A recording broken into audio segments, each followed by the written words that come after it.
And you're with Geniene from Life as a Beach. And today we're sitting at the Serena Hotel in Kampala, beautiful spot, after having spent some time in Jinja, near just outside Kampala, which is the adventure capital of Kampala, and it certainly is. And Peter was our guide. Peter, thank you so much for taking us. I mean, you're a wonderful guide. And how do you pronounce your surname? Because only you know.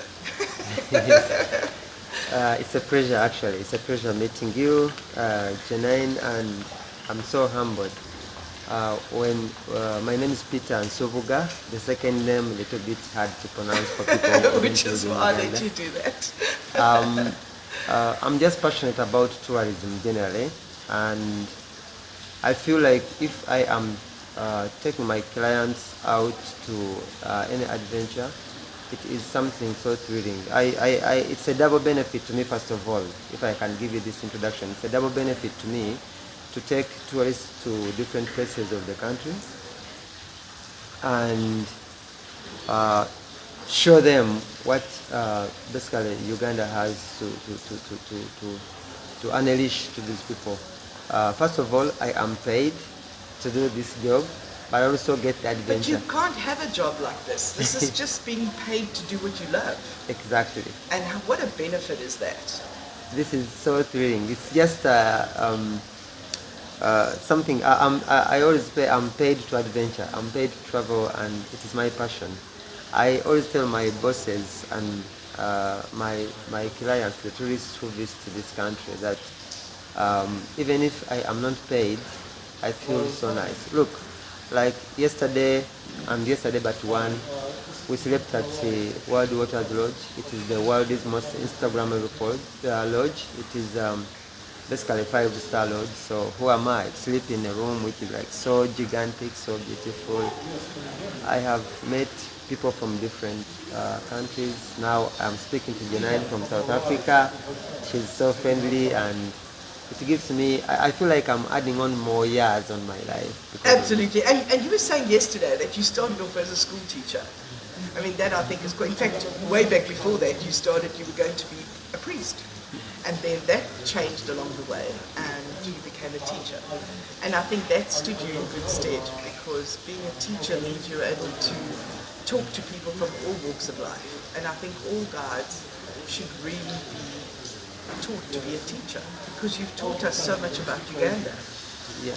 Just on the short journey, we've learnt about Uganda politics, or not politics, but how the country is governed. We've learnt about your road structure, about your different districts, how the different how we see Uganda has been totally changed since we had you on our tour. Yeah, it is. I always tell this story so that I give an overall description of who am I to my clients. My mother wanted me to be a Catholic priest, but I always say, fortunately, I reached at a certain level where they needed more money from her to pay for my seminary studies, but there was no more money. So I dropped out of the seminary school, and then I went to do education in other secular schools. But the government paid for me at the university in Chambogo. It's near Kampala city, the capital city of Uganda, to be a teacher. I didn't like it. I didn't love it. But anyway, I had no better option. So I taught for these 12 years. But it was really also very good, because it helped me to get, first of all, the communication skills.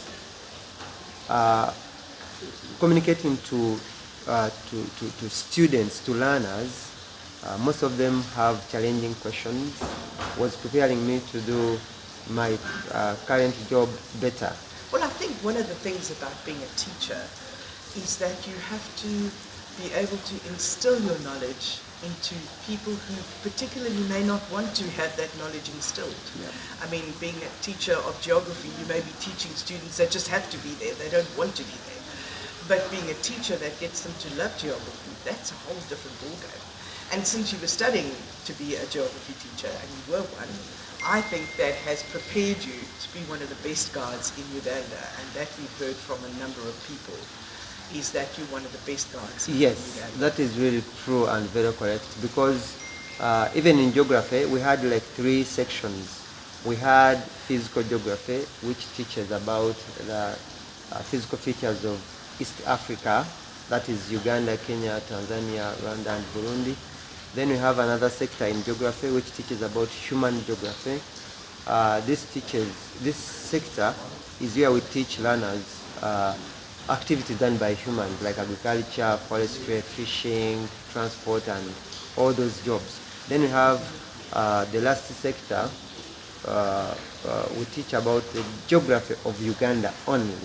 But I loved the physical geography so much, and it was interpreted, it was a wrong interpretation to most of the learners that physical geography was hard, because it was like a science itself, because we teach about geology, coastal geomorphology, earth movements like earthquakes, volcanicity, faulting, and that's what I loved mostly, and that's what I was teaching in the high school, because this part of geography depends on facts. You talk about faulting and you say this is the cracking of rocks and the rocks are here. You see, sometimes I could take my students to some of these places to see what I'm talking about. I talk about volcanicity and I talk about the volcanic mountains, volcanic features like lava dam lakes, like craters. I show them and they see them. So it's not all about like talking about something which is marginal. I was teaching physical geography, and it gave me an edge to research. First of all, teaching requires a lot of research.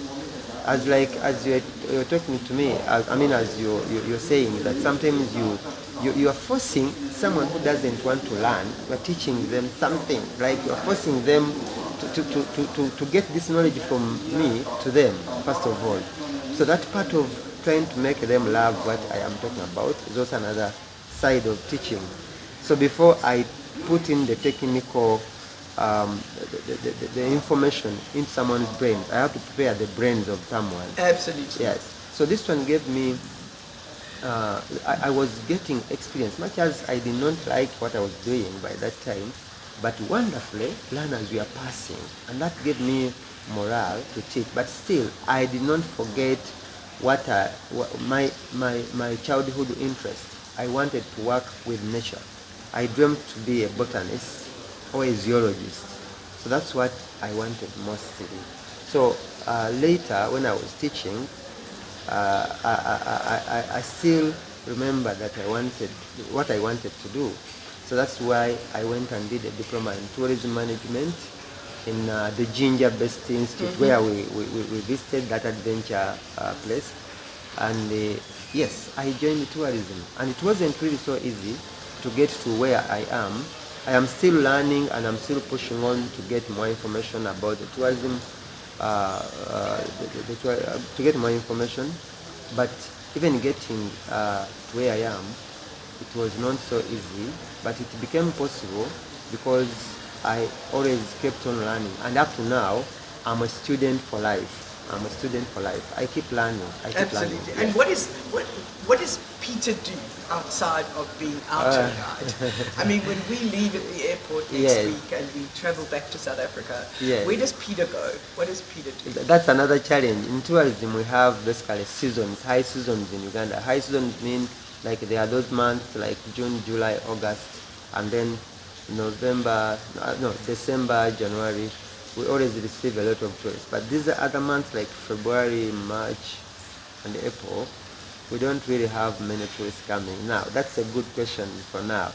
What does Peter do outside this tourism? First of all, I have a garden. I have a farm. I am a farmer. I grow bananas. Locally, we call them matoke, the green bananas. Correct. So during that time, like when I take you back to the airport, I don't have a safari until the 12th of June. So I'm looking at all those days. I go to the farm, I look at the people working there, and I get involved in myself in working. Secondly, I love mountain biking. I am not a racer. I don't run. I don't cycle like races, but I take out time to go into the forest trails, cycling a bike, watching birds around, like looking at the plants. On a few occasions, I may encounter a snake, and I try to run away from it because I don't want to hurt, I don't want to disturb it. So I cycle and then get away from it. But you've also turned that into a business. Yes. So tell me a little bit about how the business of mountain biking came into your life. So one, I support football, but I don't play football. I tried athletics, but I was performing so badly. But I loved mountain biking, cycling in nature.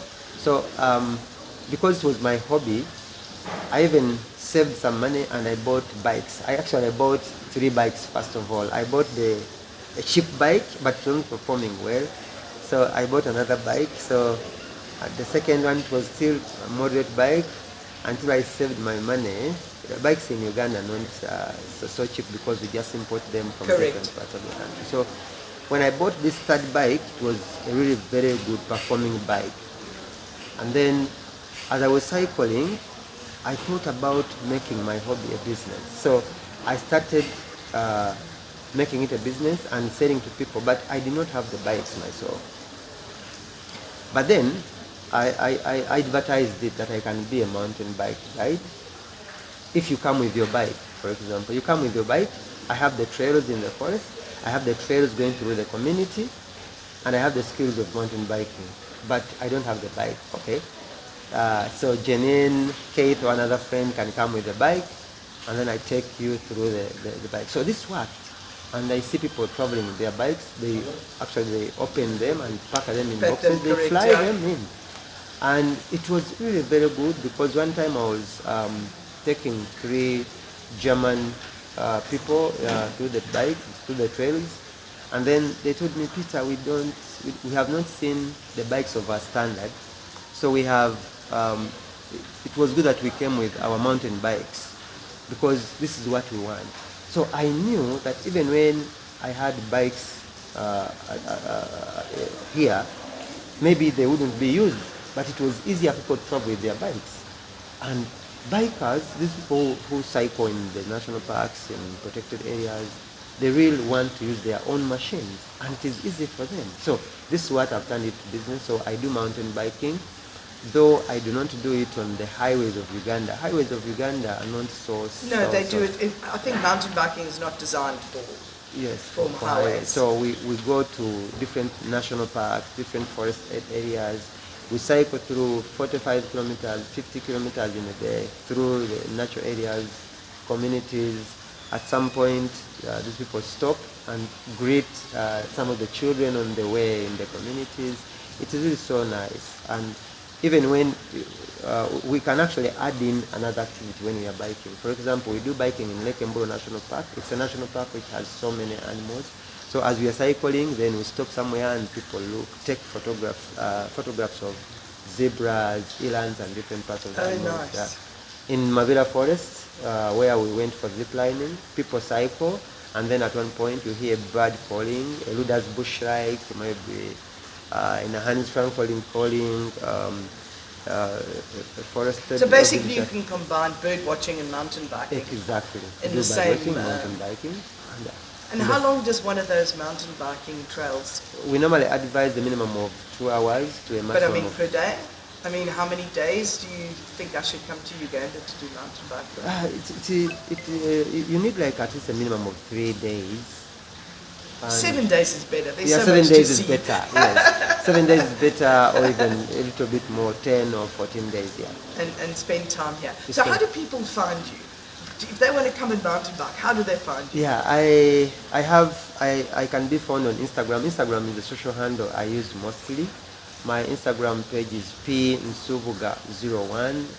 People always... But you have to spell that. Yeah, it is... Because remember, we can't pronounce that. Yes. It is PNSUBUGA01. That is Instagram page.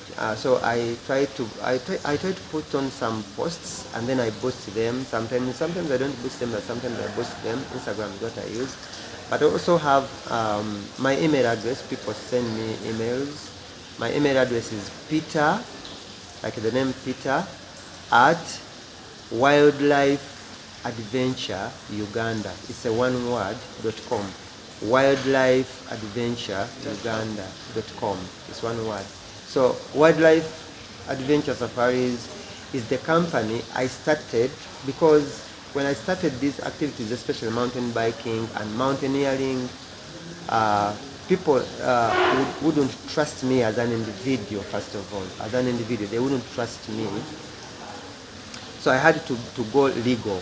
So and you have a company. We have a company, Wildlife Adventure. And are you registered with Auto?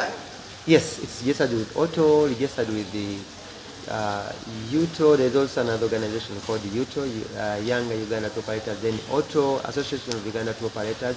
It's registered with the UTB, Uganda Tourism Board. It has a tourism license, operation license. And we have decided to set up 3 offices in the country. One is in Mabera Forest. It is basically handling mountain biking in the forest.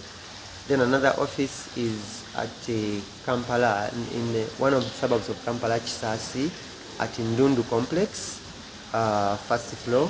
So we have that office because it is near, it is on the highway going to the airport. Okay, to the airport, so it's easy to get there. Yes. Namaste. And we have also set up a small office at my home. It is Wujuko, 27 kilometers on Tiana Road. It's my home because sometimes was during, especially during COVID, we could not come to the town. But this company was started last year actually. But I thought about something like on a Sunday, for example, I don't come to the office in Kampala, or even some public holidays, but we don't close office even on public holidays. So even at night at 2 a.m., 1 a.m. You will take a call. I'll take a call and I can go to my office, I open this, I check the files, I have this and I have this. So sometimes my clients demand for video calls and I have everything in the office. I also have another Instagram page which is mostly followed by many people. It is Wildlife Adventure Uganda. That Instagram page is followed by people, Wildlife Adventure Uganda. So normally people send me messages and then I turn them to WhatsApp because WhatsApp also is easy for me to... Absolutely. And what is your WhatsApp number? My WhatsApp number is +256 751 200 900. +256, that's the country code for Uganda. +256 751 200 900. So when someone sends me a WhatsApp message, even when I am doing something, I just settle and handle them. In most cases, one of our policies is that I don't take more than 2 hours to respond to this person. However, sometimes it happens that someone sends a message at 1 a.m. in the night when I'm sleeping, and then I respond to it at 6 a.m. in the morning. But it should be, my policies should be not more than 2 hours. So besides mountain biking, I've also added in other services that I am very sure that I will deliver to the expectation of the client. We do mountaineering. Basically, we do 2 mountains. To the Rwenzori. Yeah, we summit Rwenzori, Mount Stanley, and then one mountain in eastern Uganda called Mountain Rwenzori. That is for mid-range hikers because it takes between 3 minimum to 5 days, and that's not like so strenuous. So Rwenzori, it's another challenge where people go for mountaineering. And then we do gorilla tracking because Uganda, gorillas is... Absolutely, looking at the primates is something everybody wants to do. So we do gorilla trekking, and we do wildlife safaris still. We take them to different national parks. But we also add in community. We want people to see what people do in the community. So like in the morning, when we go to Bwindi, independent of national park where there are so many gorillas, we do gorilla trekking in the morning. Then after lunch, maybe at 2 or 3 p.m. when people come back from the gorillas, we try to take them to the community, meet the community and see, because this is different. Our community is different from the community in South Africa, the community in Kenya, the community in other countries. And then bird watching. I love birds myself. As I told you, I love mountain biking, also birds. So I love birds, and I feel like so you can certainly combine wildlife, birding. The only thing I think would be a problem was tracking the gorillas on a bicycle. Yeah. If I look at those mountains. Yeah. But Peter, it's been such a pleasure. It's been